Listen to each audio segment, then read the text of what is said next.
Hello again, folks. Today for MAT-114 we'll be covering the solutions to test number 3. Ideally you have this printed. This is a copy that I had mailed to you, and I'll go over these solutions, right? More or less just to summarize the information from chapter 12, right? And I will do the same thing for the entire semester next week. I'm going to make a final naturally, and I'll mail that to you. Okay, so let's go through these. Some of them are multiple choice. I just didn't label them A, B, C, D. All right. These 4 are asking you to classify the sampling technique. All right, so I'll just read them to you. You can see them. I've circled them what they are. All right, and what the logic would be. I'll read it to you. All right. Every 12th person in a line buying tickets is asked their age. What type of sampling is this? If you're purposely choosing a certain nth person, then that is considered systematic. All right. Number 2 is a number of people are first classified according to age, and then random samples of people from each group, not necessarily the whole thing, but a certain number of people from each group are taken. All right. What type of sampling is this? To first classify people into a certain category, all right, and then just take a handful of them from that category, and then also another category, and then also another category. This is stratified, all right, taking a few from each group. All right. 3, a sample that consists of a random selection of entire groups or units is called what? All right. If you take the entire group, say an entire box of pens off an assembly line, this is considered cluster sampling, right? Taking the whole group. 4, lottery balls in the bin are shaken and then selected without looking. Right? What type of sampling is this? Especially since you're not looking, it's random sampling. Right? Right. Ideally, that is how a lottery operates. Right. All right, number 5 is you would need this pie chart here. Let me read this to you. I modified this from one of the homework examples. All right, this when I made the pie chart, I made a mistake. But it didn't, the total adds up to 100. That's not the problem. It's just how I label these things, so I'll point that out in a moment because it kind of made me laugh after the fact. So I just left it in because it's like, all right, well, if that's how you feel. The total amount of cost to attend a local university in a recent year is $16,000. Use information taken from the pie chart, which would be the percentages, all right, to calculate the dollar cost of tuition specifically, round to the nearest hundredth, because that would be pennies, if necessary. Now, if you look at my pie chart, all right, here are the percentages, all right, and if this is done correctly, they should add up to 100, and I believe they do. I really should have checked that ahead of time, I suppose, but I will do it now again just because I'm paranoid. That's not the joke, though, all right? The joke is, look what you spend money on, Tuition, yeah, I guess that makes sense, right? That would be a major chunk of the cost of tuition for a year. And arguably, sure, room, which is, your living space if you're in a dormitory, right? Perhaps this one or this one could be switched, right? But then there's these 2, all right? This is what made me laugh, and this is, I drew the pie chart in Excel, so I just took the percentages, and I wasn't, I was kind of tired, I suppose, when I made this, so I didn't acknowledge the labeling quite correctly.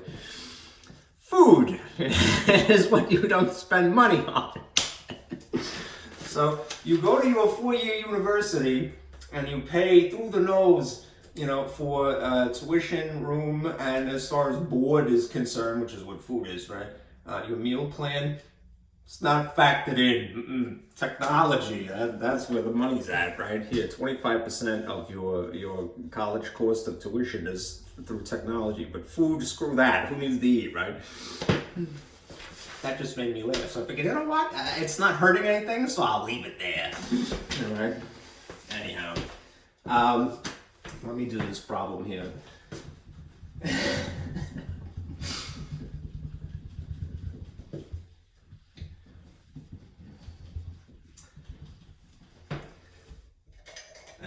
So you have a pie chart. You know what? An excuse to use my stencil, which is not a very good stencil, but hey, is a pie. Yeah. It's as circular as it's going to get.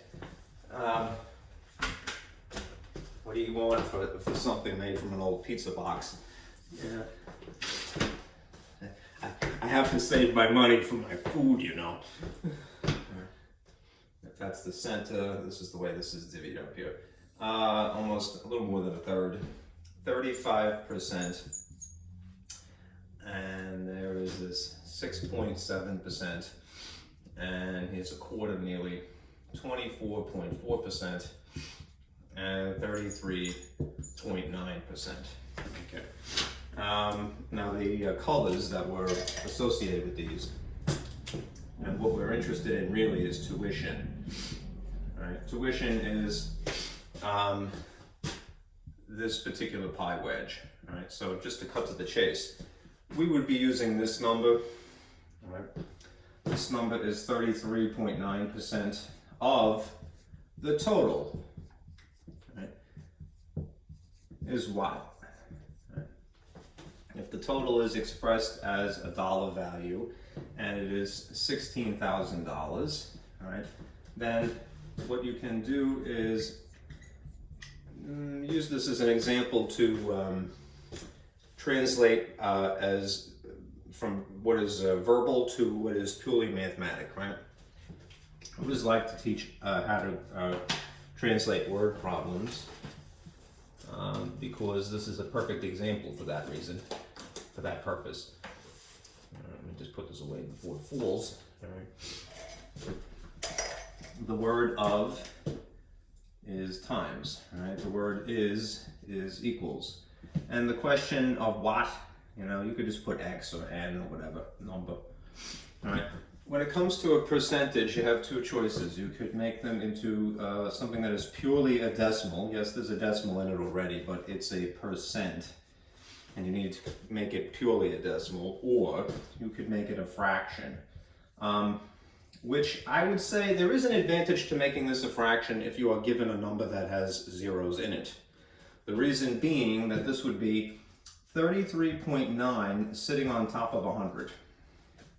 All right, and therefore, if you have 16,000 adjacent to it, you can very easily take advantage of the situation. If you have two zeros here, this is below the line, and this is above the line, two zeros here.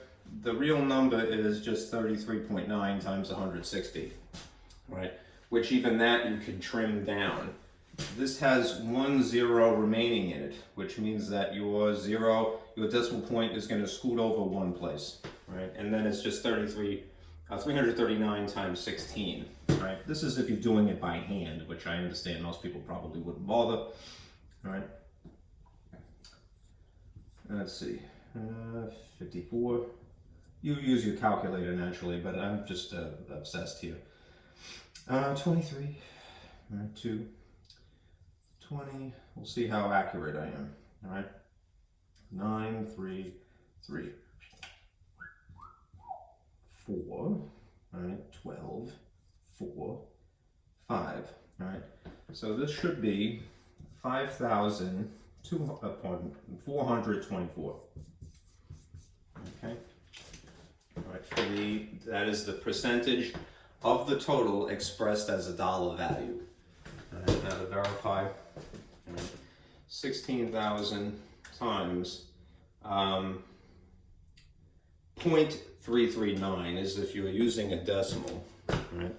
You would have to have the wherewithal to convert this to a pure decimal, no longer a percent. That is, having done the division of 100, the effect of dividing by 100 is that your decimal point would be here, all right?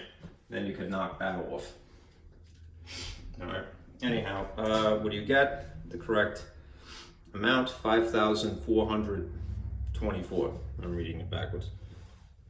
Okay, so that's good. Now, assuming I wasn't a complete dodo, this should be exactly 100%. So I'm going to verify now just out of paranoia. 33.9 35, all right, 6.7, and 24.4. 9 and 7 is 16, 16 and 4 is 20, so 0, good, carry the 2. 2 and 3 is 5, 5 and 5 is 10, 10 and 6 is 16, 16 plus 4 is another 20, carry the 2. 5 and another 5 is 10, so good. 100% is what it should be, right? If you get some weirdo pie chart where it doesn't add up to 100, be suspicious, all right? There's something wrong here, all right? Anyhow, ideally the wedges are proportionate to the percentages, right? And how to calculate a wedge if you wanted to, all right, is to take this percent and multiply it by 360, right? That will chop it up into a certain number of degrees. Anyhow, this is food in my example. No eating, college students, just work, right? And technology, of course, though. I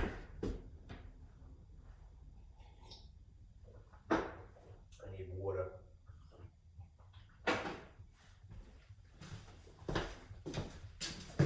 All right.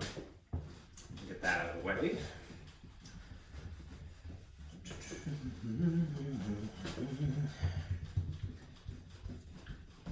So cooperative already. Usually my markers don't buff out too easily, so I wonder why. Is it because this is dud or what? Alright, the next one is 6 here, which I borrowed from examples that I had given you a while back. Use the data array, which is the average price of 1 gallon of gasoline between 1980 and 1999. Construct a stem and leaf diagram, and then answer the question, what stem has the most data? All right. I gave you on your sheet a blank of this, and I purposely put it on, I made a grid, because I wanted you to anal retentively put the numbers in the columns, right, and rows, right?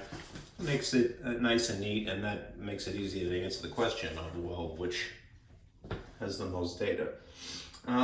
If you construct a stem and leaf plot, a stem and leaf diagram, you would have to decide ordinarily yourself, right, what the extent of the stems are, right? But I tried to take that out of the, out of your responsibility here.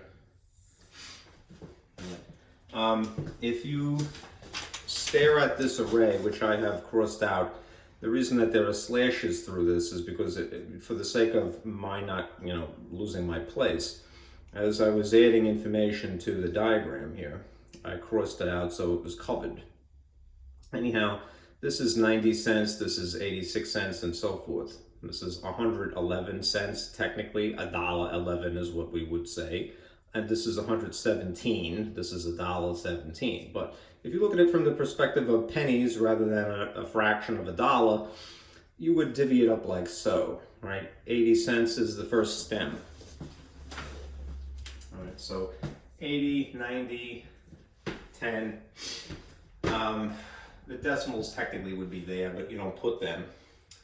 11, 12, and 13. All right, if you feel more comfortable at first, then put that way. All right.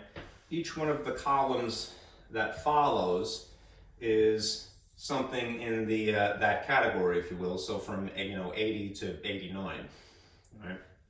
From 90 to 99, from 100 to 109, from 111 to 119, 120 to 129, and so forth. And what you should get after having done this and gone through the array is leads that look like this. All right, there is one thing labeled 86, 2 pieces of data that are 90, 2 pieces of data that are 100 and 106, and then there's the 110 category here, which in the order that it occurs would be 9, 3, 2, 5, 4. That's a funny looking 5. 3, 1, 1, 5, 7. Right? And then the 12s, 120, 2, 3, 3, 3. All right? And then 131 would be 1. Right? You can, going through this exercise, all right, answer the question firstly, which stem has the most data? This apparently, because it is the longest here. Right? It is more or less a histogram on its side. Normally a histogram is a bunch of bar chart fingers, if you will, like so. Right?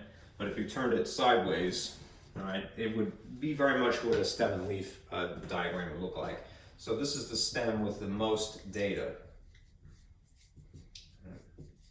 If, and I didn't ask you this question, you wanted to identify the mode, all right, the mode would be the data value that occurs the most often. So in this case, you would see 333, there's 3 3s, that is really 123. Okay. All right, not 111. All right.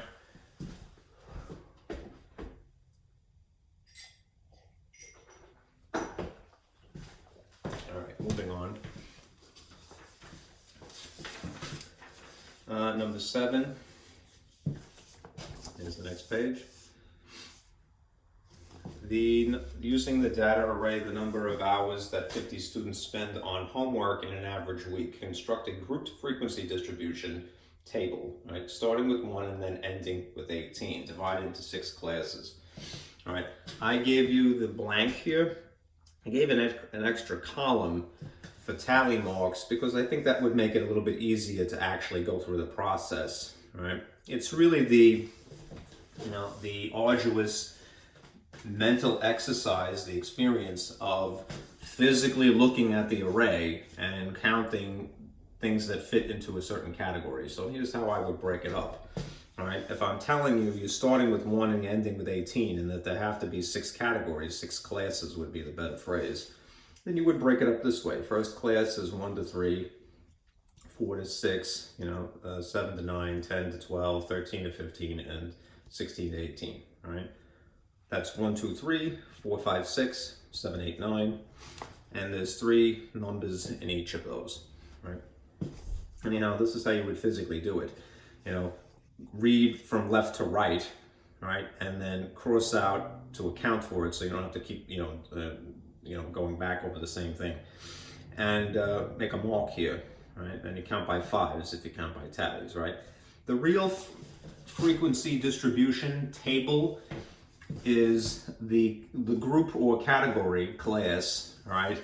And the Hindu Arabic numeral that is the actual frequency. So it's really this column and this column. But realistically, if you're going to read an array, you need to keep track of it, and it's kind of a pain in the neck. So just beware, all right? I threw this extra column in here, all right? And that is how it should be, all right? 10, 14, 10, was it 6? Yep. 6, 5, and 5, right? And this should add up to the number of people, which was 50 students, right? And these would be your categories, all right? Classes.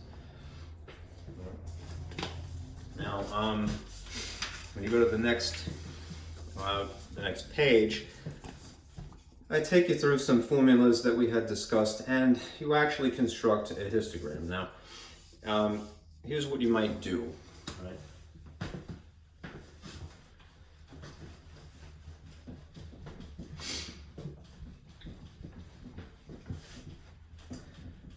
The formula for class width, in a case like this where you have just a finite amount of data, right, you can infer this without a formula. But for number 8, I gave you this formula, right? The second class lower limit minus the first class lower limit.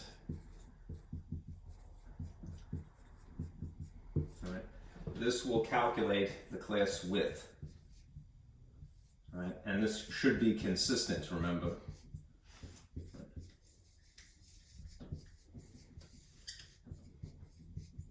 Throughout the diagram. Right? All classes have to be the same width. You can't have things that vary, then you have a bad diagram. Anyhow, from the data that has been calculated, I should have done that, I put that back.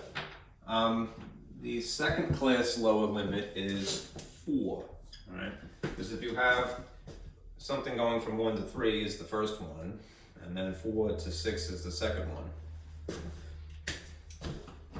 This is the lower limit, right? And this is the lower limit. So it's 4 minus 1, which intuitively would be 3, right? That'll be useful, you know, a little bit later. All right. The second question is the class mark, in which case you have this formula. First class lower limit plus first class, sounds like an airline, right? Upper limit divided by 2. Right? You're looking for the middle of this, basically. This will give you the class mark, which is the same thing as the midpoint of each bar.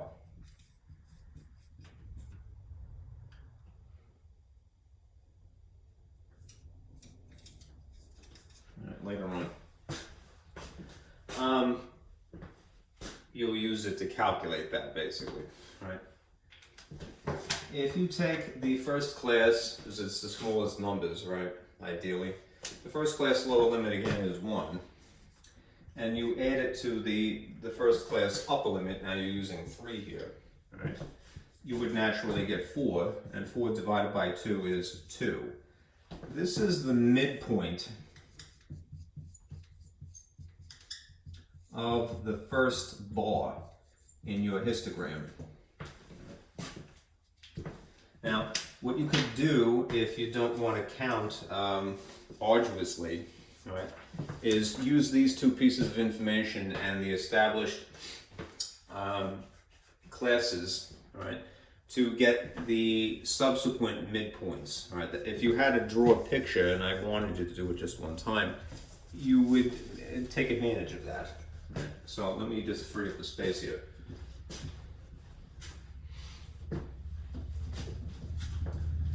Save that number. Save that number.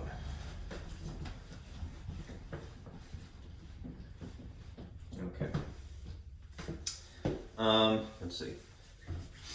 We have established this 1 to 3, 4 to 6. Let's see, 7 to 9, 10 to 12,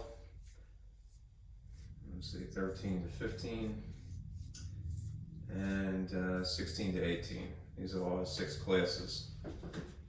Right? You could, because the numbers are rather small, they're not a decimal number, they're just regular whole numbers, and they're very close to one another. You could probably, without going through this process, figure out what the exact middle would be of each of these, right? I kind of did that on purpose. But, all right, if you were, up a creek without a paddle, what you would do is you'd say, well, to answer question number 10 also, right, using the class mark and the class width, right, list the 6 midpoints.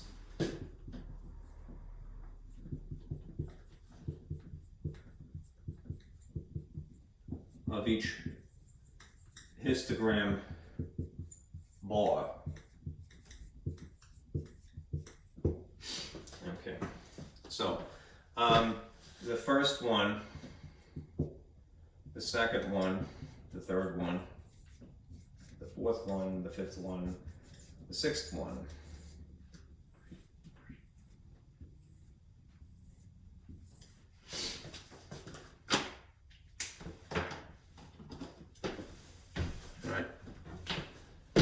The class mark, right, of the first one is 2. Right? If you add the class width to it, you're going to add 3 naturally, right? Which means your second one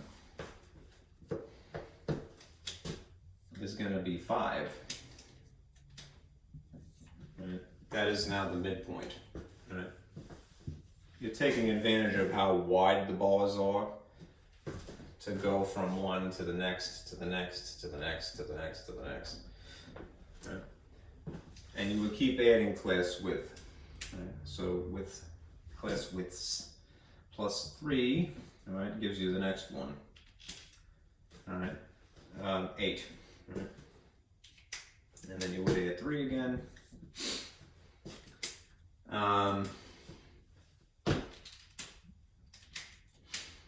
And you would get 11, right?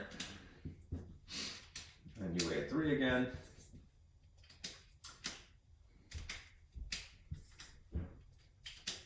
And you get 14. And then you add 3 again. And you get 17.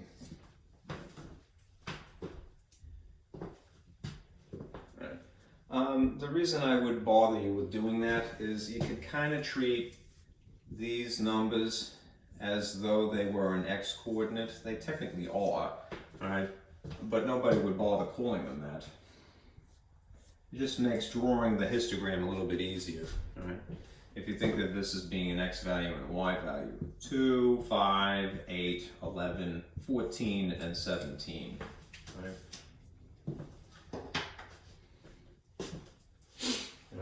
And then the frequencies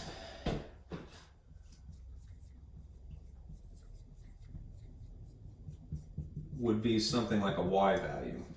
So if the frequencies were established as being for the first class 10, you know, and then for the second is 14, and then the third one is 10 again, and then it's 6, and then 5 and 5, you could basically put a dot on the coordinate plane at these locations. Right? If you were doing a frequency polygon, that would probably be sufficient. You wouldn't be drawing bars. But let me give you some graph paper to look at.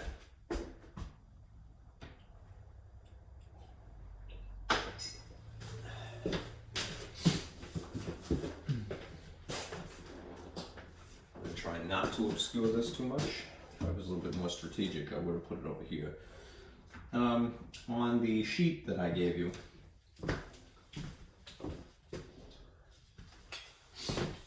I gave you a piece of paper that looks like this. This is probably overkill, but hey.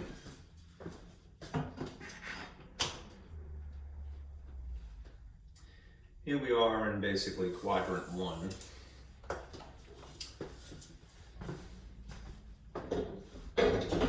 And you know that when you're constructing a histogram, it's a glorified bar chart, except that the bars cannot be separated. They have to be bunched together, otherwise it would be considered categorical. Rather than frequent, you know, what do you call it? A grouped frequency distribution. Frequency, this is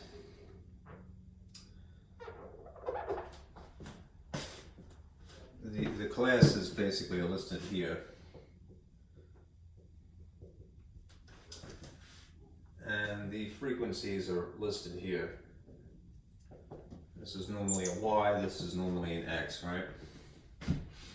What I would do, especially intentionally, is write this on graph paper. I chose numbers that work out very well because we're just trying to go through the motions of, you know, getting familiar, right? Again. So, what I would do is space these a little bit differently. All right. You don't have to be technically bunched up right against the vertical axis here.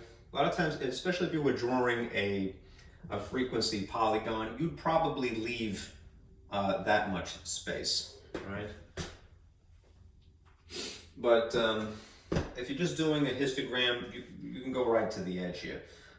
Count the blocks, all right, rather than the lines along the x-axis here. So in other words, label these like so. Let's call this 1, 2, 3. All right, it might make it a little bit easier to read it. All right, and then you do another 3.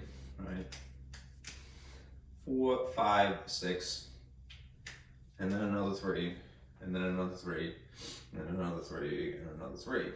All right. 7, 8, 9, 10, 11, 12, 13, 14, 15, 16, 17, 18. Normally when we graph things, right, we use the increment line as like, you know, what we're going to read. What I would do just this when you're drawing a histogram is use the blocks more than you would the increment lines, right, when you're trying to place a dot, right? At least for what would be the x value, right? When it comes to the frequency, it's probably easier to just sort of increment it, you know, like so. That's 1, 2, 3, 4, 5, 6, 7, 8, 9, 10, 11, 12, 13, 14, 15, 16, 17, 18. Well, I lucked out. So I'm going to use the increments rather than the blocks on this scale. You can get away with that. There's no sin in doing that. So, you know, I'll label these.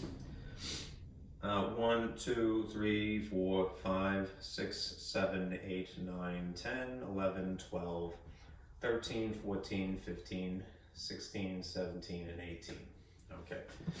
Now again,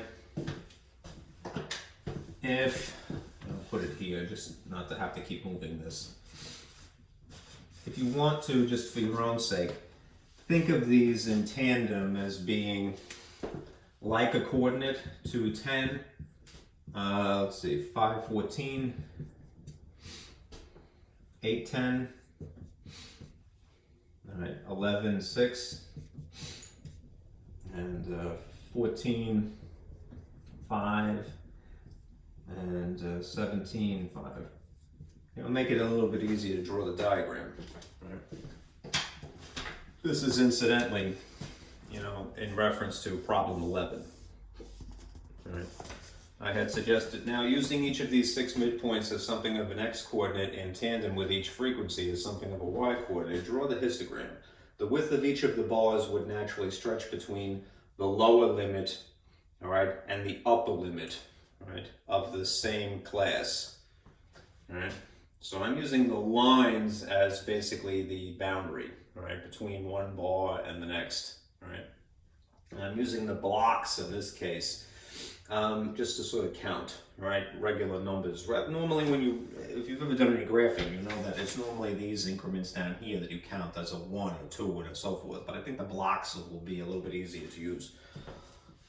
All right, so I'm going to put a dot at 210, all right? 2 is this middle block, all right? And then I'm going to go to 10 and put a dot basically there just for reference, all right? At 5, I'm going to put a 14. I'm going to 14 here. So a dot basically there. These are on the line. These are in the block, right? 8 is 10. So you have a dot here again. 11 is 6. So here. And 14 is 5, one lower. And 17 is coincidentally the same thing, 5 again. All right. Now, the class width is, as mentioned, the amount of 3.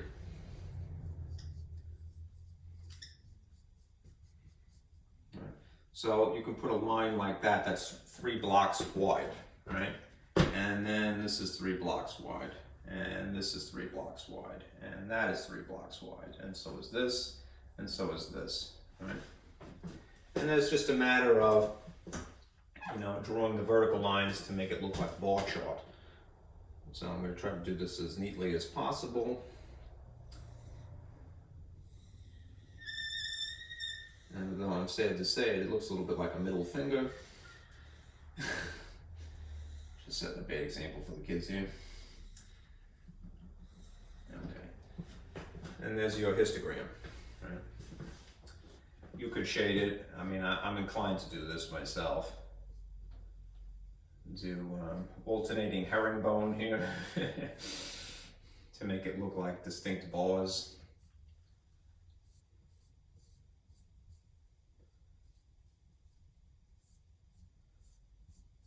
Like that, okay? A frequency polygon, which nobody has asked you to do, all right, would be connecting midpoints like this. And then one past it over here, and then one over here. So you have a line that looks like this, like a mountain range, basically.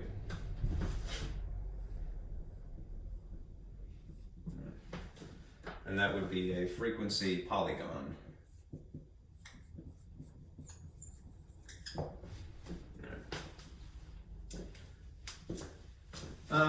Again, if you're doing a true to form histogram, all right, there's no space between the bars, right? If you have a categorical frequency distribution, you could make them, you know, more of the traditional bar chart where you just have a height, a little space, a height, a little space, a height, and so forth. Right? But this is a histogram if they are bunched right on top of each other. Okay. Okay. Now for 12, question 12 here. Using this data array, again, I used to make a mess every time I do this, I cross stuff out. Get in the habit of, whenever you have data, unless you're using software or something, put the things in numerical order. A lot of times it's just a jumbled mess, especially if it came from some experiment, you know, from data in real life. All right, take them and put them in numerical order, right? Because if you're going to find the median by hand at any rate, all right, you need that to be in order to answer the question, what is the median? So, let me get rid of this.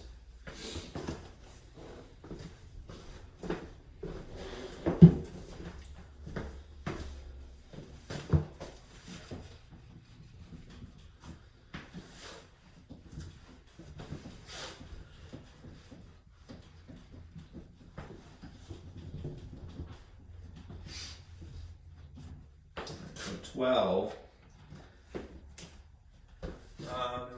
If you put your data in order, it would be like so. 1, 1, 6, 8, 12, 13, 14, 22, 25, 34. I did borrow most of this from a question that you had for homework, but I modified it so that it was not even, all right? All right, if you count these, there's 1, 2, 3, 4, 5, 6, 7, 8, 9, 10. 10 data values in numerical order now, right? Which means you have an even amount, right? Which means what? It means that there's going to be 2 numbers in the middle rather than 1 number in the middle, right? When you get to the median, you will have to add that together and divide by 2. Right. If you're doing this brute force, to answer the question of mean firstly, right, which is often abbreviated as X bar with a hat here, X with a hat is X bar, and it is summarized as this concept: the sum of all X's, right, divided by the cardinal number, which is the number of data values. There are 10. So you're going to put 10 here in your denominator and divide by 10 later. First, you're going to add all of these.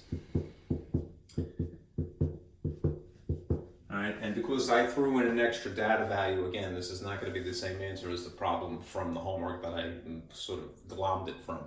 All right, what you should get in this case is 136.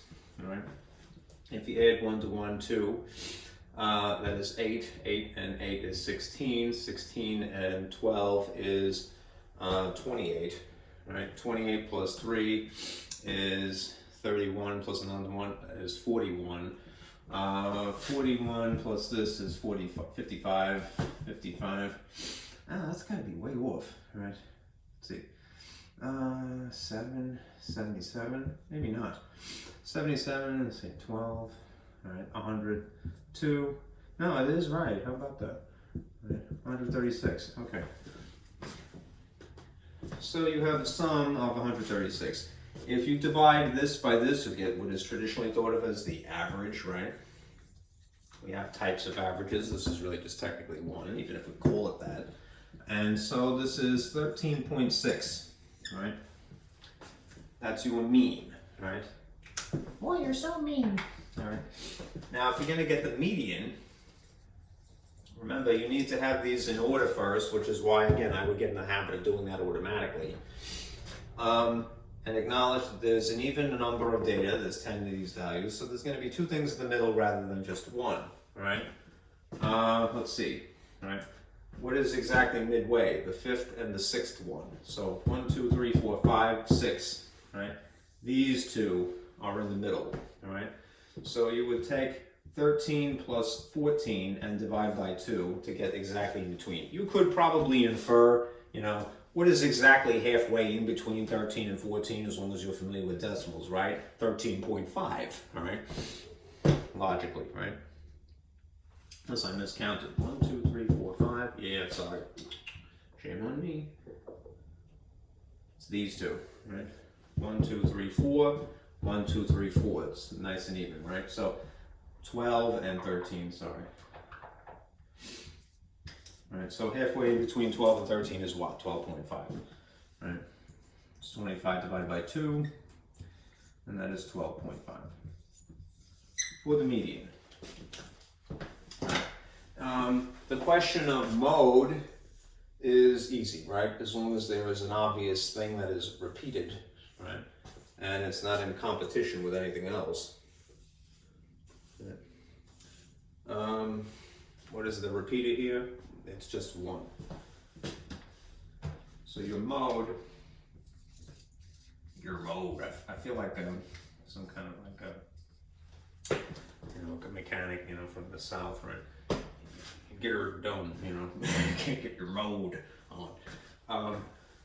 Sorry, no disrespect. That is the thing that evidently repeats. Right? So your mode is 1. As you can see, this is drastically different from the other averages, so that's probably not the one that if you were going to try to figure out, well, what is the center? I wouldn't rely on that. It's too drastically different. And then there's the mid-range. Right? The mid-range is what? It's adding the low value and the high value and dividing by 2. It's more or less a rough idea. Right? So the low number is 1, all right, and the high number in this case is 35.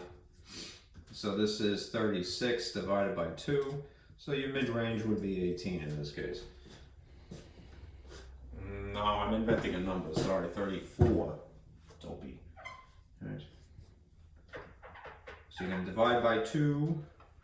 What is half of 35? 17.5.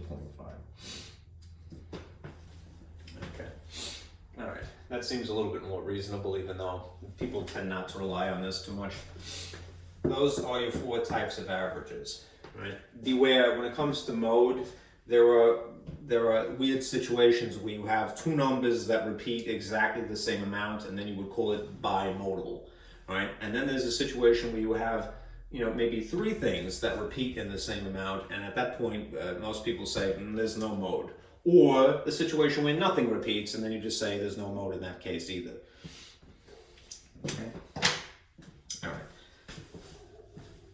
So you get, let's see, 13.6, 12.5, 17.5, and 1.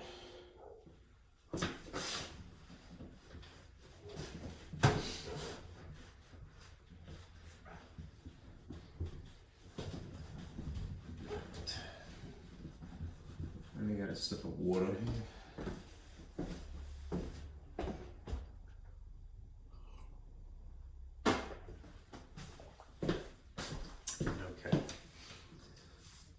Number 14 is rather 13. My page is messy here. Here's 13. If the student's test scores are 80, 86, 73, and 91, what would they need on a fifth test minimally in order to get at least an 80 average? Right, assuming you're talking about mean here. All right, is 13. Again, this is kind of a modified version of one of the questions you had from the homework. Right, I think this is useful, especially if you go into the profession of teaching. Right, a lot of times a student will ask you, fail reasonably. They'll say, "Hey, what do I need in order to get such and such grade?" Right. Then there's this fifth one. All right. If you see this phrase, at least, all right, this is a little bit of where English grammar gets you in trouble. All right. This is going to involve an inequality symbol, technically. Right? And it's a little counterintuitive, right? When you think of least, what do you think of? That.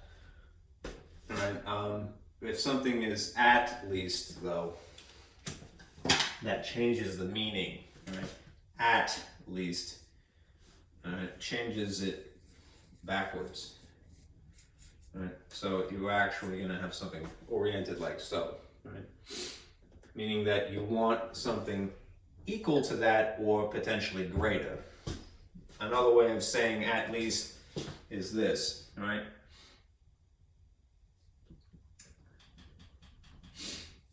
It's the equivalent of saying that or better. Right. So I would incorporate this inequality symbol in your calculation. Now, we're talking about a mean, and we already have established that this is x bar, right? And that the formula is the sum of x's, that is the data values, divided by the number of data, not to be confused with this. I'm just going to call this maybe x5 to distinguish it, right?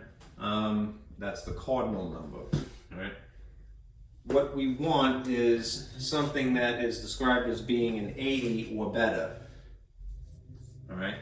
So we want the average to be either exactly equal to 80, all right, or something greater than 80. Notice where this is oriented as greater than. And the point of this inequality is facing the number 80, all right? All right, now as for the formula, borrow this, but expand it, all right? It would be normally x1 plus x2 plus x3 plus x4 plus the fifth thing. And then if you have the fifth thing, you would use a 5 down here. So I'm going to just expand upon this. I have a math nat here. Go, dude. Come on. All right.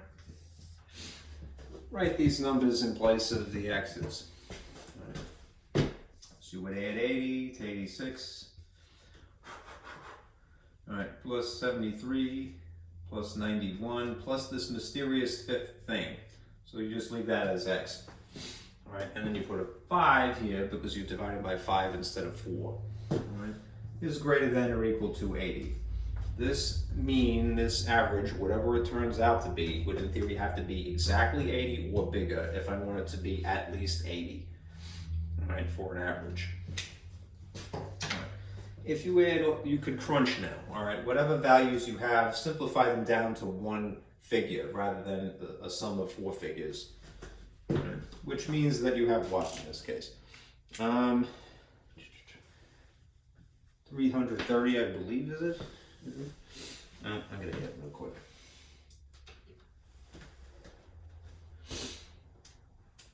Um, 80 plus 86 plus 73 plus 91. Is 330. So we would have 330 plus this fifth thing in theory, all right, divided by 5. All right. And erase out some of this mess here because it's getting a little confusing. All right, now you can't crunch that anymore. You're pretty much stuck with it. But what you can do is move this 5 from where it is algebraically over to the opposite side. What is the opposite of dividing by something? Well, if you want to justify moving it, the opposite of dividing is multiplying by 5. I'm just going to use a dot for multiplication. And if you did it here, your hands are tied, you're obligated to do it to the opposite side as well. Right? That is the beautiful Zen balancing act that is algebra, the gift of algebra. Right? Give and take. Right? Even give and take here. So these cancel strategically, and then you're left with this.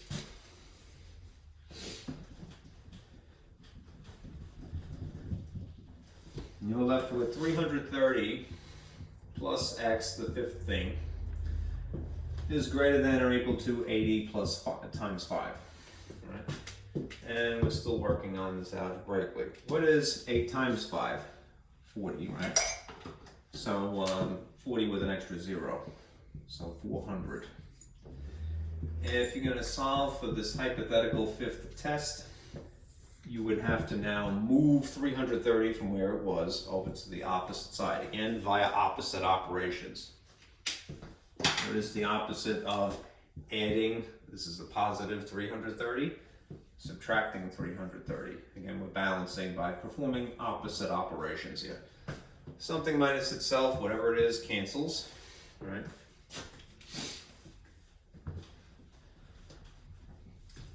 This is what's left over, the hypothetical fifth test. And then the difference of 400 and 330 is a 70. This test either has to be exactly equal to 70 or better, greater than that, at least 70. Okay. In order to have an 80 average overall.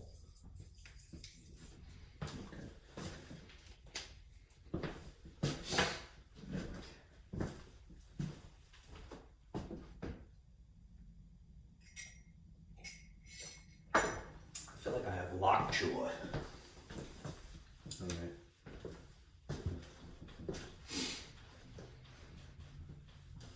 right.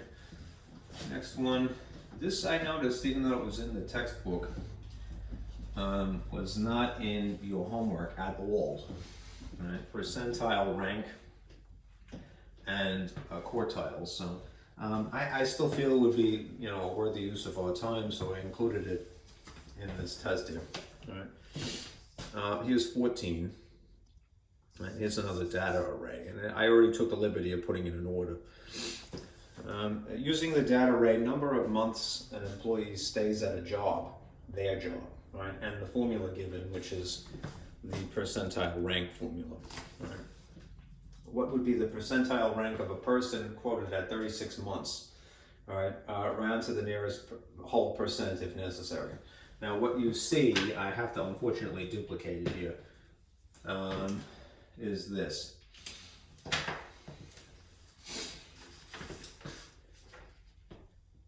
Two, 3, 5, 6, 7, 8, 9, I'm sorry it's faint, 10, and then 11. I'll switch out a better. Oh boy. I'll use a better green, hopefully. This is 11, I swear. Right. And then you have this 12, 14, 15, 16, 17, 18, 19, 20, 21. Okay. 21, 23, 24, 25, 27, 31, 36, 39, and 42. This is the array. All right. If the first question, using this information, number 14, is to calculate the percentile rank. All right, you would use this. The number of data below a certain point divided by the total number of data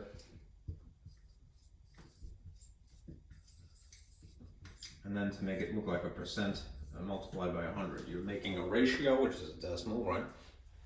And then multiplying by 100 to make it a percent. This is alternatively called nth percentile. Right? So, it is already in numerical order from least to greatest. Right?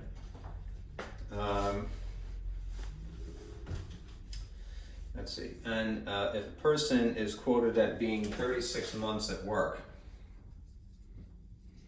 in a job, let's pinpoint them. Right? That would be the person here. Right? How many data values are below that point? Right? 1, 2, well, there's probably a smarter way to figure this out, is that we'll count columns here. How many are there total? 1, 2, 3, 4, 5, 6, 7, 8, 9, and then rows is 1, 2, 3. So the total value is 27. Right? That would be 27. Right? This would be 26, this would be 25. That means that everything before it is 24, right? So without having to count it all, 24 over 27 will give you a decimal, which will multiply by 100. Right? In that case, what do you get? Let's see. 24 divided by 27, you get 0.8 repeating, sorry for the reflection, which if you move the decimal over twice is about 89%. Right? This is about 89%, right? Which means that this person is about the 89th percentile in terms of employees at their job, anyhow. They're in the 89th percentile. There's quite a lot of data below them. Right? This is measures of position, remember. All right, if you were to answer the subsequent question, 15, which is to ask about quartiles as opposed to percentile rank, that entails looking for the median. I'm going to just get rid of that circle for a moment and we'll use the same data. I drew a little diagram here with these 3 increments. Right? Quartile 2. Right, remember these are quartiles as opposed to percentiles. Right? Quartile 2 is another way of referring to the median. Right? So again, it needs to be in numerical order, and we're going to find the center basically, the exact middle. If there is 27 values, that means that it's an odd amount of data, which means there is exactly one number in the middle.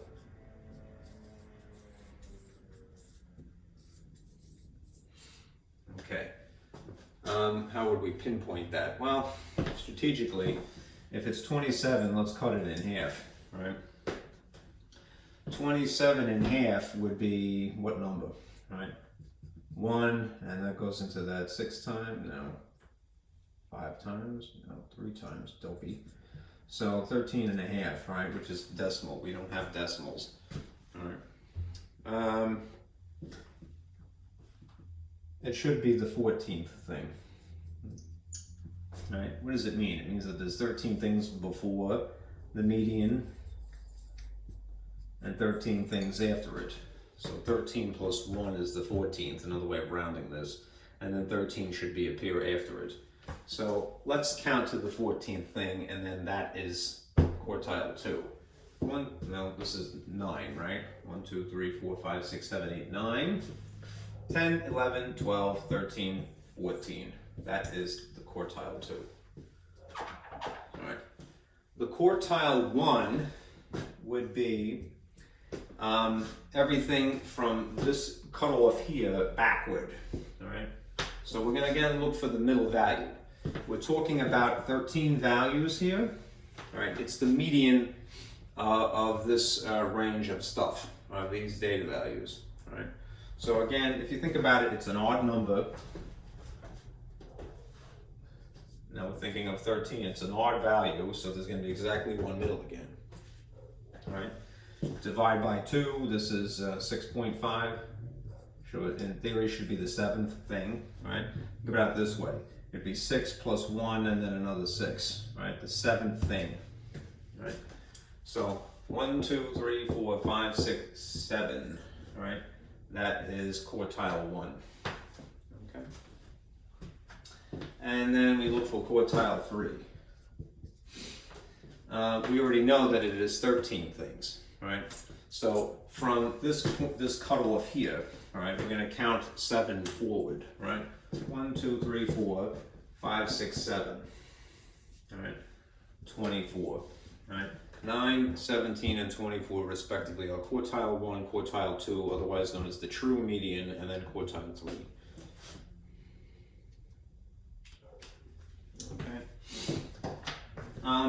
Again, you weren't really responsible for this. You may have noticed it didn't show up in the MyLab assignments at all for whatever reason. I guess it's not part of your praxis examination then.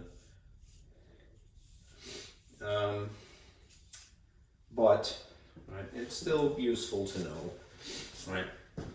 In theory, this would be part of a diagram known as a box and whisker plot, which looks like this. Right? The ends of the box are the quartiles, and then the Q2 would be something in here, right? This would be the low value here, and then this over here would be the high value. Right? It's another way of looking at the spread of data, right, and where the median would be in position.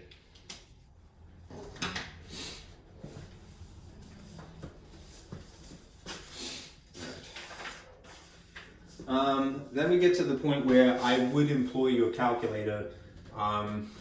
Ideally, you have this type of calculator. Now, I wouldn't begrudge you if you had a more sophisticated calculator. Just realize that when you're taking your praxis exam, they probably will only allow you to use this type, which is why we have told you get this type, not a TI-83. All right. Anyhow, this little thing packs quite a punch. Right? You can get it to do quite a few things. All right. For instance, right, it can calculate the mean for you if you painstakingly enter data values, and also the standard deviation. If you do it by hand, I commend you, all right? I have done it, but the more data values you have, and these are thankfully just a few of them, right? This is just 5 independent data values, the worse it is, right? It takes longer to do the calculation by hand. It's part of the reason why we use software, why computers were invented, to do the work that we would take forever, right? So let me read this to you, number 16. All right, using the following distribution, which, again, I borrowed that quotation. That is a distribution, right? 3, 4, 7, 12, 14. But it sounds so snotty, right? To go like, look at this distribution that I have. It's only 5 values, right? Anyhow, calculate the range, the mean, and the standard deviation, right? Again, the standard deviation and the range specifically are measures of dispersion or variation. Right, to give you a feel for how spread apart the data is in reference to the mean. That's the sort of the 0 point. All right, your frame of reference. For the latter two, use either formulas or your TI-30. All right, so some of these go over pretty quickly.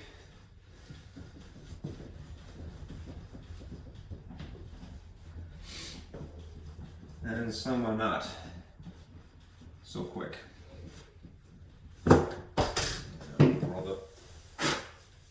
Dust all over my book. All right. So if these are the data values for 16, 3, 4, 7, 12, and 14, right? The range is super easy, right? You wouldn't need a calculator for that, right? It's the high number minus the low number, right? And that's it, right? Not to be confused with mid-range, which would be adding and dividing by 2. Right? So the high number here is 14, and the low number is 3, so your range would be 11. Right? That's how far apart everything is. Right? Okay. The mean, again, would be the sum of all the values divided by the cardinal number. Right?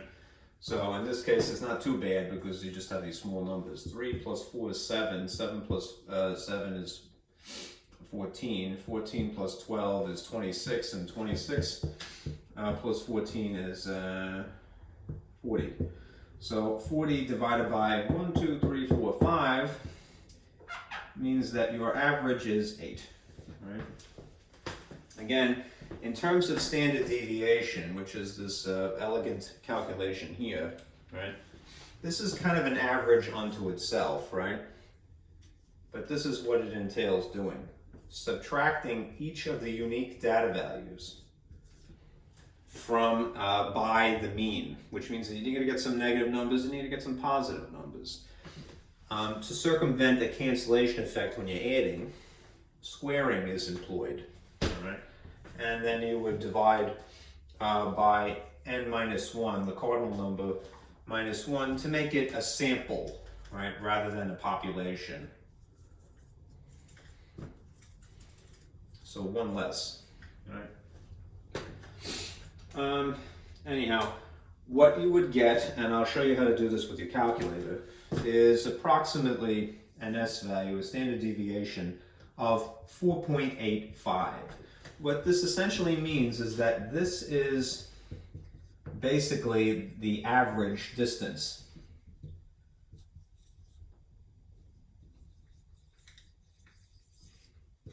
Distance to the mean, right? So it gives you a feel for how spread apart the data is.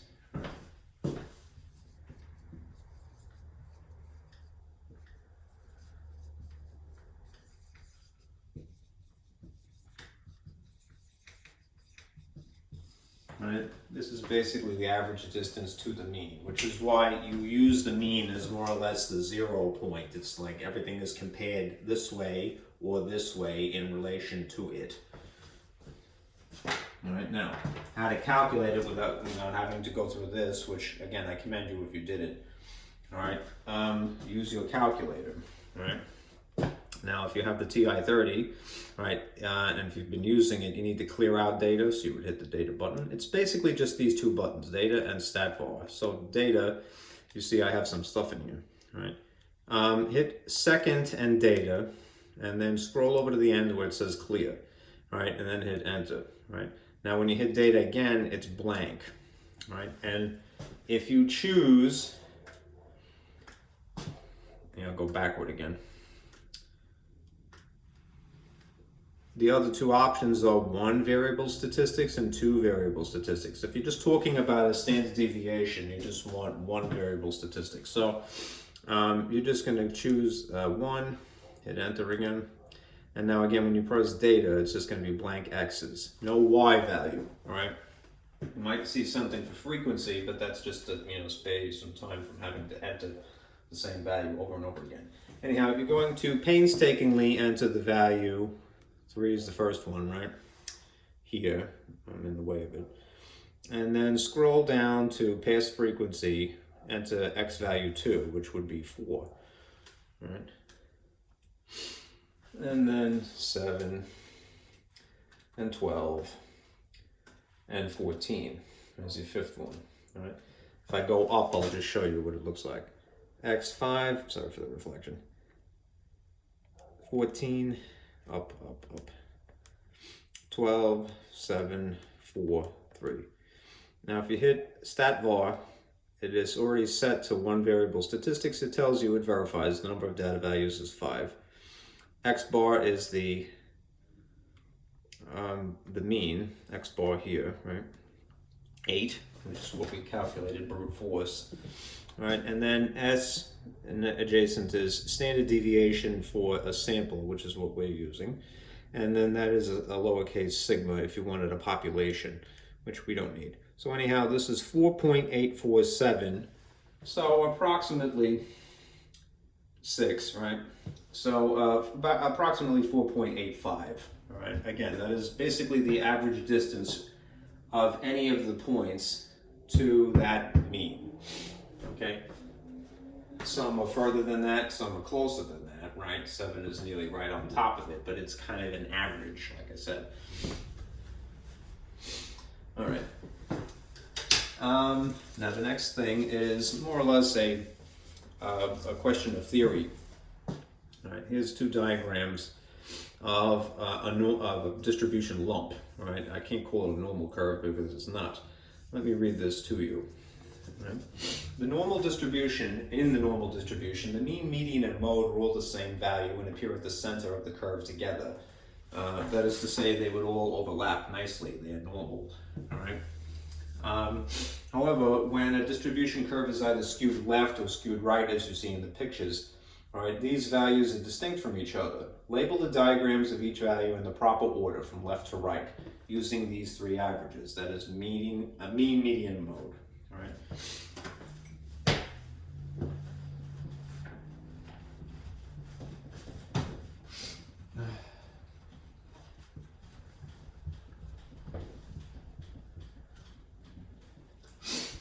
If in the case of your skewed right lump,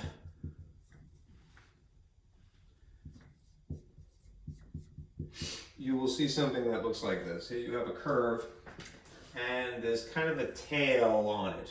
Right? There's a tail. Right? The tail is on the right side of it. It's really when they say skewed, skewed.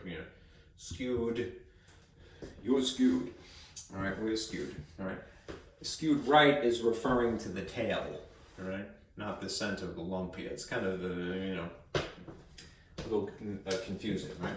Anyhow, you're going to have, in theory, three values, right? Here's how you could reason this through, right? The mode would be the value that occurs the most often. So that is really going to be the peak of the lump, all right?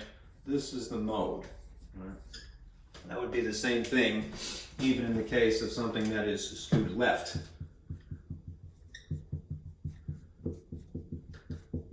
Which would be a distribution lump like so.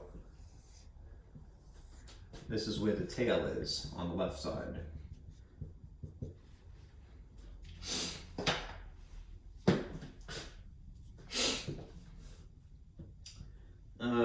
So here's your peak again, so you have a mode that would be here.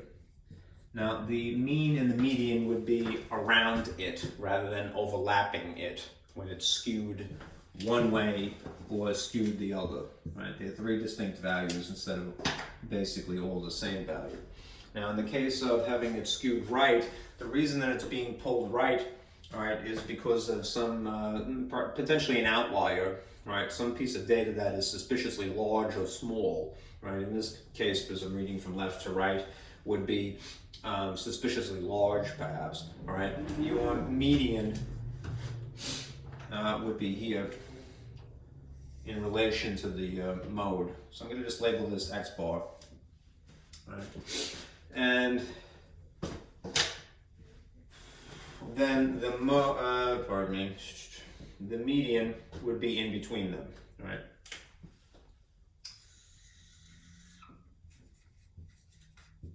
In both cases, right? The median is true middle, right?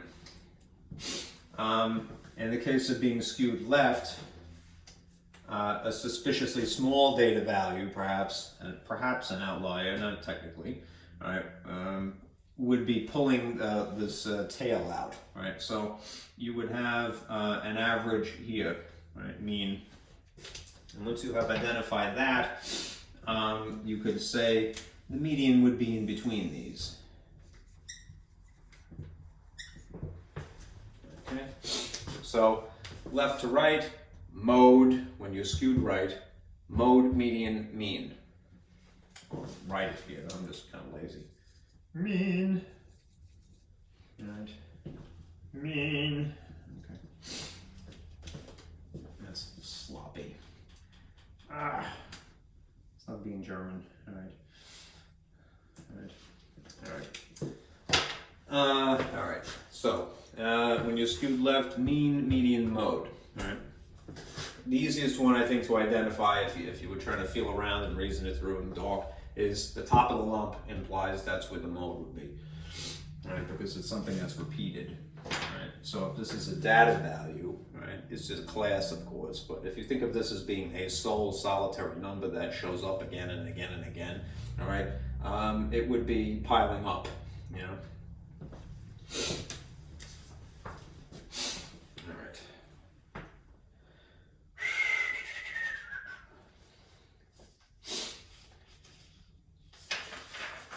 A couple more of these.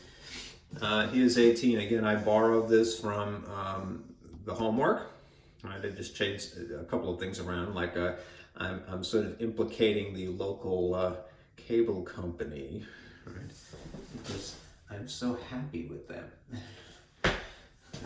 It's not their customer service people, they're nice, all right? It's their freaking prices that I hate, all right? Monopolistic bastards, all right? Anyhow, yeah, you can take that to the bank, all right? The time of a phone call to Cablevision is normally distributed, sure, all right, with an average duration of 2.3 minutes, right? And a standard deviation of 0.8 minutes, right? Nice thing about standard deviation, it is the same unit, all right, to the data. So whatever is being normally distributed, all right, that unit is the same unit. All right, there's another type of measure of dispersion known as variance, which is not technically the same unit. It would be the unit squared. All right. Anyhow, if you have something that is normally distributed, then it is that ideal situation in which the median, all right, the mean, and the mode are equal. They're all the same value. So as a result, the graph, all right, looks something like this. All right, it's not the best drawing, but it's even. All right, it's symmetrical. Right?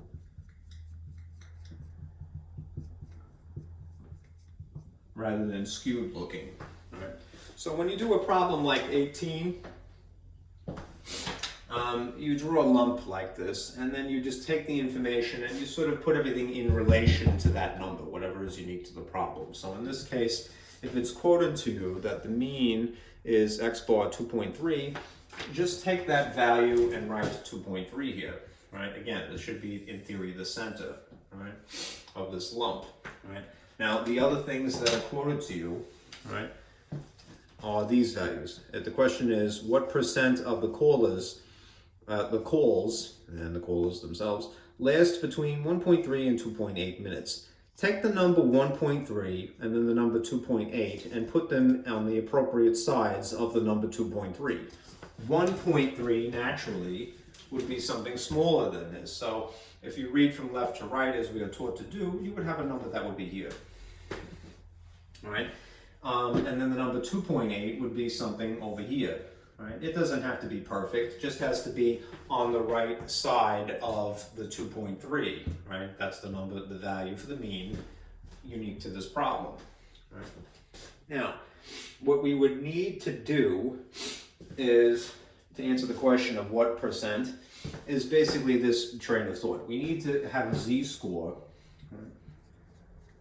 right? And then compare this to a chart, all right, to decide what an area would be. Right?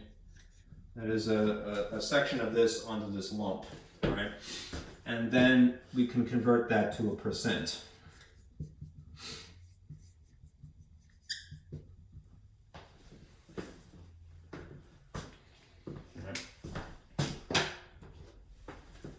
So we're going to basically use the formula for z-score, which is given here. Z is equal to, all right, the value that you have, given value minus the mean, on top of the standard deviation. Okay, we have to do that here, and we have to do that here first to get a z for this and a z for this. All right. The z-score table is when the lump is situated around 0 specifically, rather than the problem uniquely 2.3. So we're going to create a proportionate ratio using the z-score formula. Right?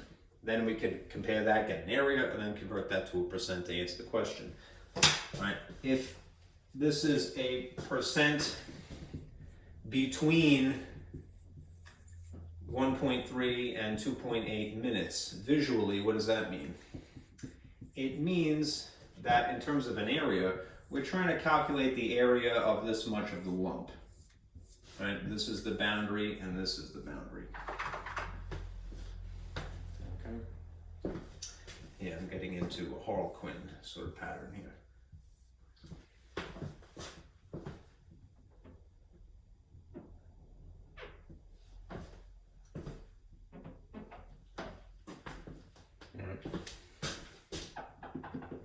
twee now. Sorry. All right. Anyhow, yeah, really. Come on, Zilla. Get on with your life. It's a little hut, it looks like, right? This is where I'll be living once I pay my cable bill. There's me on the end of it. Yay, yodeling, hee-hoo. Skiing. All right.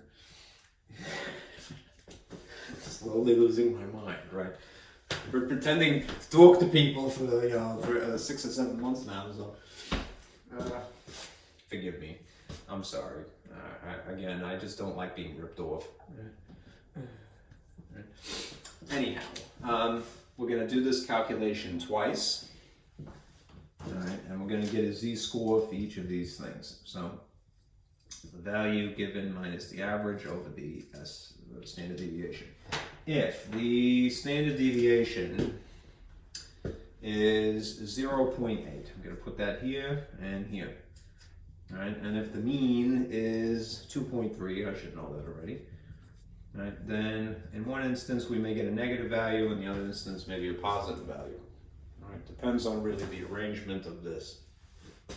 First one is 1.3, and if you subtract those, what do you get? You get a negative 1, right, divided by 0.8, in which case what do you get?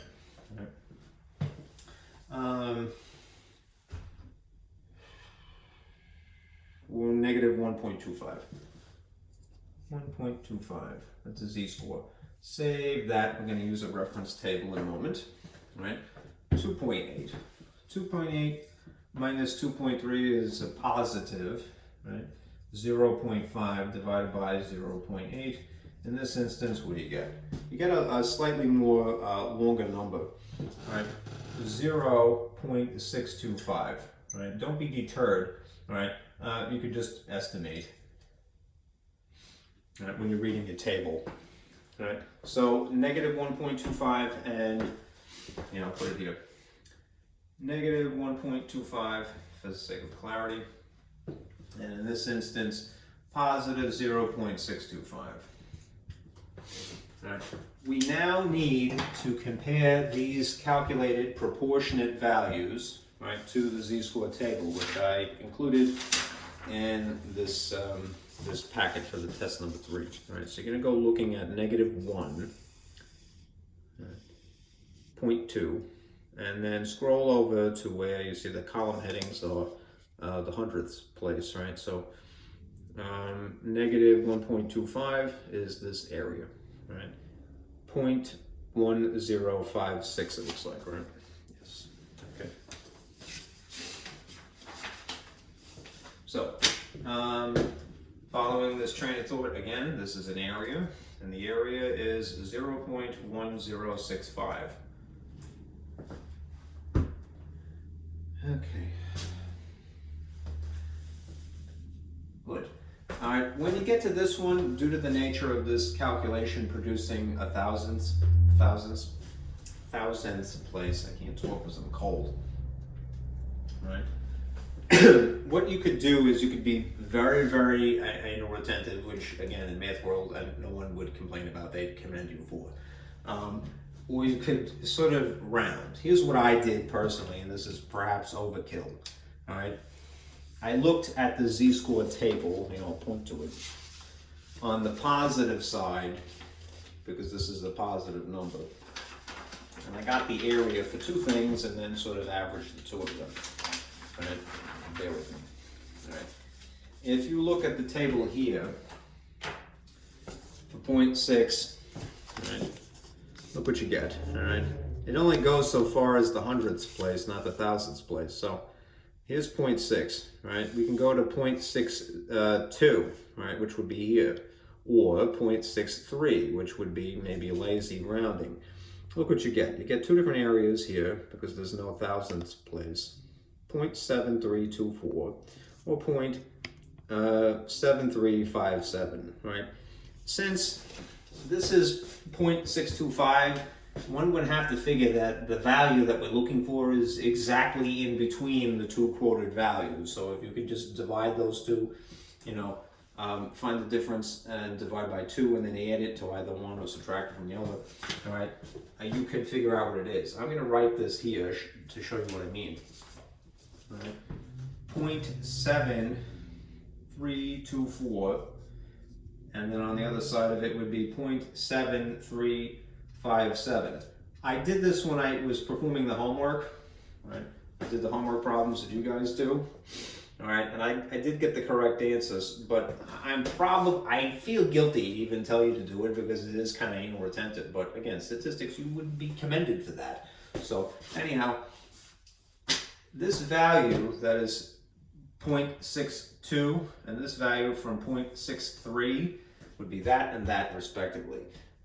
With an extra thousandths place, if you have something as red as far as the thousandths place, all right, you would have to figure that the value for the area would be something exactly in the middle of these two. It would be a little bit trickier if it was 0.4 or whatever, and you might round it. But if you want to be super anal retentive, right, I don't think anyone would get mad at you if you did that one, right? Right, I did this. I figured, all right, the difference between these two, between 24 and 57 essentially, all right, is how much? All right, minus 24, 333, all right? That's the range in between them, right? What is halfway in between? Halfway in between would be 16.5. So if you add 16.5 to this, right, it would be 5, 10, 4, 3, 7. You would use this value instead, right? If you subtracted 16.5 from here, right, you would get the same value. You should in theory, right? Again, I try to set a good example if I can help it. It's kind of my job. Right. Anyhow, again, being anal retentive person that I am, I went and used this value, right?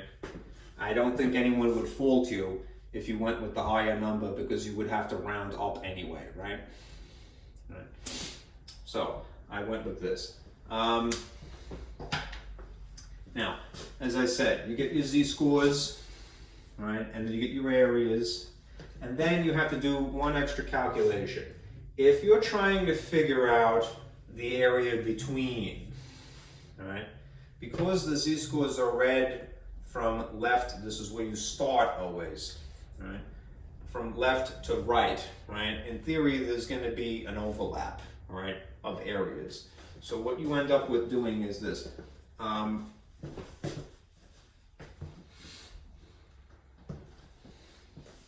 You calculate the area between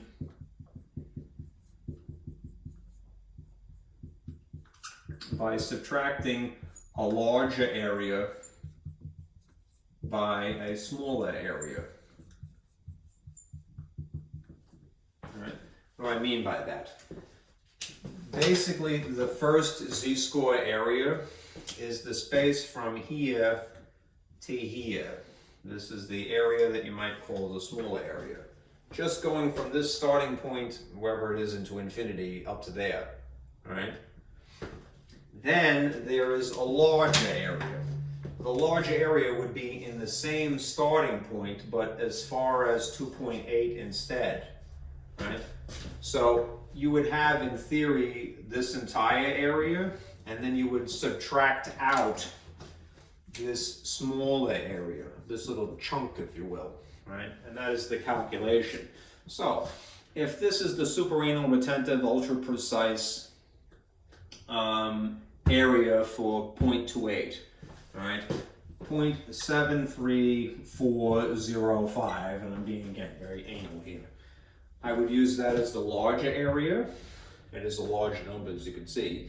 And then this would be the area for this little blue chunk here, all right? So this would be minus 0.1065. And if you subtract those two, see what you get. Right.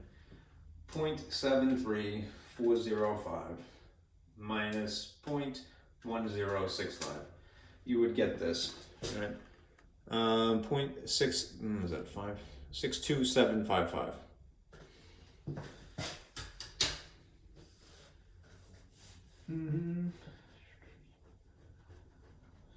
I think I typed something wrong here. Let me just check. Did I? No. Oh yeah, I typed it backwards. Look, I put a 6 here when I should have put a 5 there.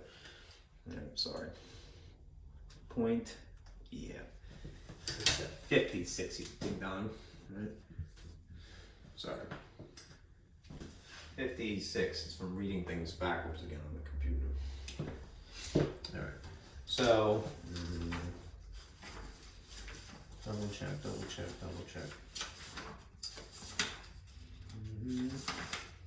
56, yes. Okay. And there we go. For all my torque, I still screwed it up, right? 405.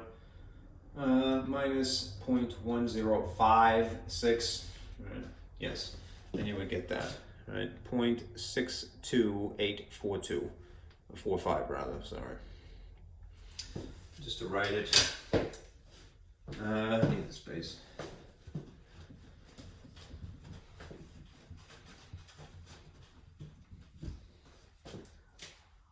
Zero 0.62845. Right. Again, if you went ahead and used the higher number rather than the really super precise one, let's just see coincidentally where you would get. Let's see, 7357. Suppose you went with that as your area, that is the larger area, as opposed to what I had used. All right, minus 0.1056. You would get this 63, something like that, 06301. Which again, it's not dramatically different, right? This is having used the higher z-score.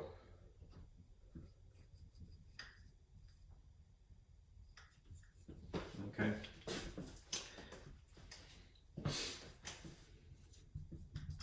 Anyhow, if you're going to convert this to a percent to answer the question, that is multiplying by 100. The effect of multiplying 100 by 100 is just to scoop the decimal point over, right? So if you rounded it to, let's just say hypothetically, 2 decimal places, all right? This would be 62.85%, all right, of calls last between 1.3 and 2.8 minutes, right? Which is the majority of calls, it looks like. And then it isn't actually cable vision, it's just, I like to blame them for things. I'm sorry, being stupid again. Here's number 19. All right, this is again a question of theory. Judging by the scatter plot, which is a bunch of dots on a graph, right? Would you say the bivariant data is a fancy way of saying 2 variable data, x and y, independent and dependent. Would you say it has a positive correlation, a negative correlation, or no correlation? If you have a complete jumbled mess, doesn't look like any perceptible pattern at all, then you would say no correlation most likely, very intuitively. But if you see something that's kind of linear, one way or another, either slanted this way or slanted this way, depending upon the angle, right, you would say that it is positive or negative, never mind weak or strong, right? If as your x values increase, your y values decrease, it would be most appropriate to say it's a negative correlation. That's the basic pattern, right? When it's slanted down like this from left to right.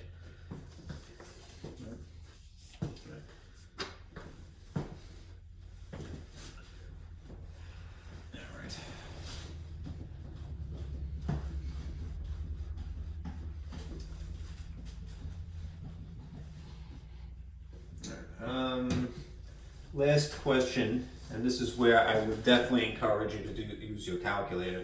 Again, if you didn't, I mean, that's cool, but you know, you're a true statistician, I commend you. But for the sake of timeliness, I'm going to be lazy here. Here's 20. All right. It is speculated that the daily high temperature for 7 days in January correlates to the number of cups of hot cocoa sold. right? In other words, temperature has some bearing on the profit. All right, given the data array below, calculate the correlation coefficient known as R, and then compare this to the level of significance alpha table at 1%. Basically, we want to see if there's legitimate relationship or not. All right, and we use the alpha table to decide that. It's the cutoff point. So, but in order to calculate R, you can see you have a rather involved calculation here. Oh boy. All right, here is how I would divvy this up using this array. The temperature is something that you have no control over, all right? It is the independent variable, and it happens to be in degrees Fahrenheit. So this is 43 degrees Fahrenheit, 40, and so forth. All right. The thing that is potentially dependent, right, would be the number of cups of hot cocoa, right? That would be like saying X and Y. Okay. So if you, in this case, use your calculator, and I would encourage you to do that, erase the existing data. So I'm going to scroll over to, having pressed a second and then data button, scroll over to clear data and start from scratch.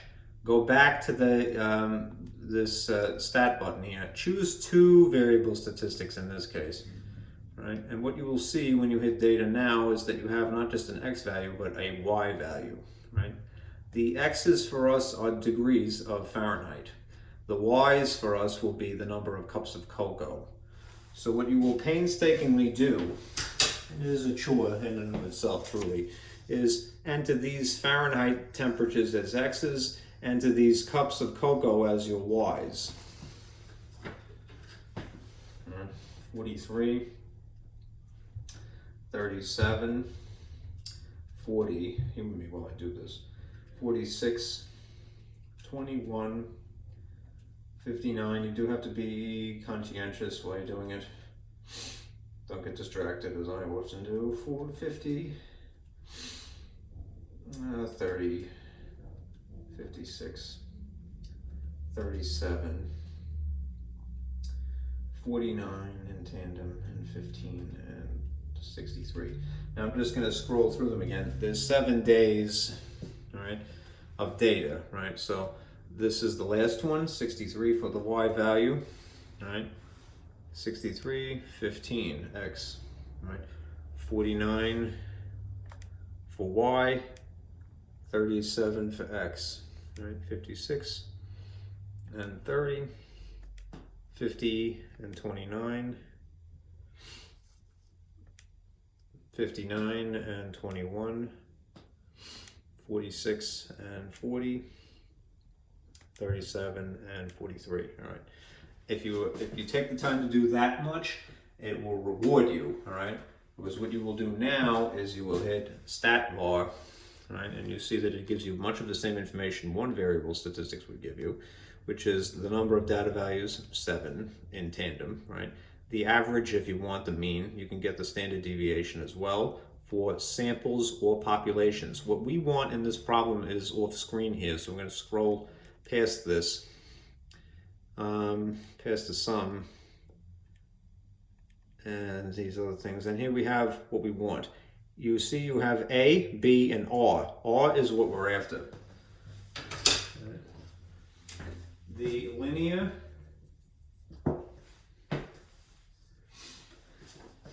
correlation coefficient, right, known as R, in this case, is this value. It's approximately negative 0.3936, something like that, okay? All right. We have two situations to be concerned with. All right. There's this situation. If the absolute value of R is greater than the value of alpha, which is a table value, right? Then we could say we assume a relationship exists. It's a way of basically validating a suspicion you have. Like, you could link two things together if you want, but they may or may not really have a genuine relationship. Especially you can see if you have visually a scatter plot that looks like a block rather than a line. Right. If, on the other hand, your absolute value of R, this is a negative, that's why the absolute value is necessary, is less than the alpha value, right, then we assume no relationship exists. Right? You wouldn't bother with it after that point.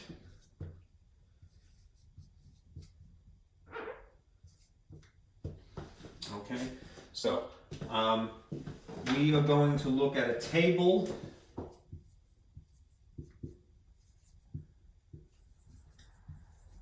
of alpha values, right? Which is, alpha is a fancy way of saying level of significance.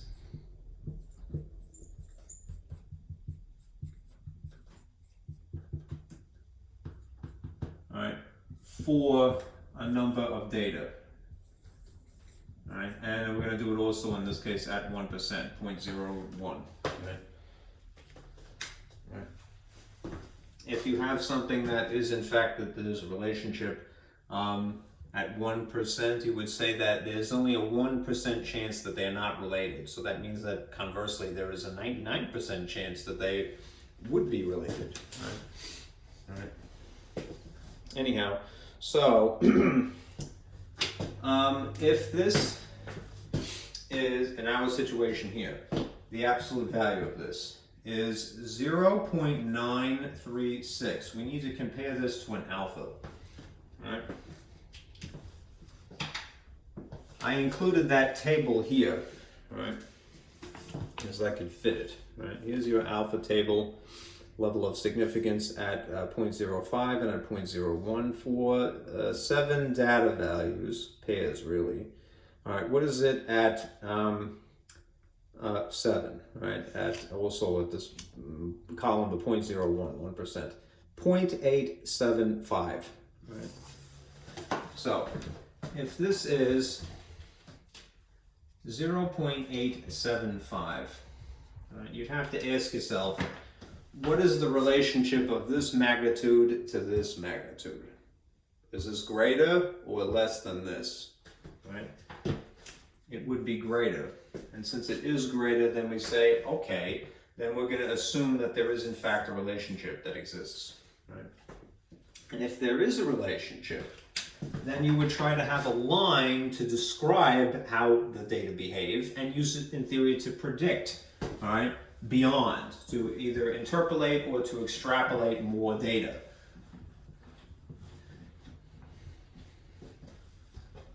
Right. If a relationship exists,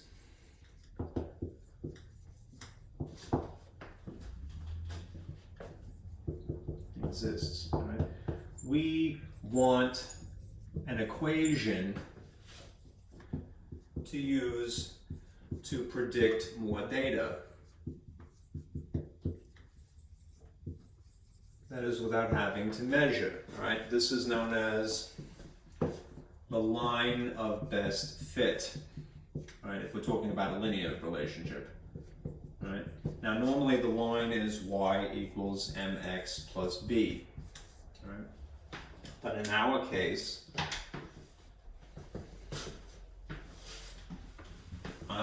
in statistics, for whatever reason, they use letter A and letter B rather than M and B. This is the slope normally, but it will be called A, right? Especially in your calculator, right? This is the y-intercept. It's more or less the starting point on the graph.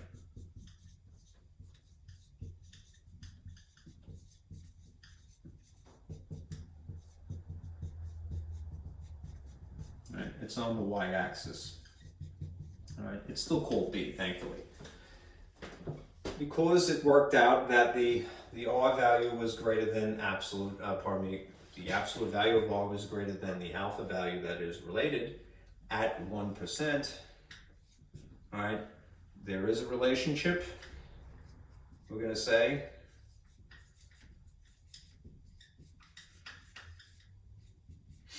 all right, and therefore we're going to derive this. All right. So, because we painstakingly took the time to enter the data, we don't have to use the calculation. We see that there is an A value,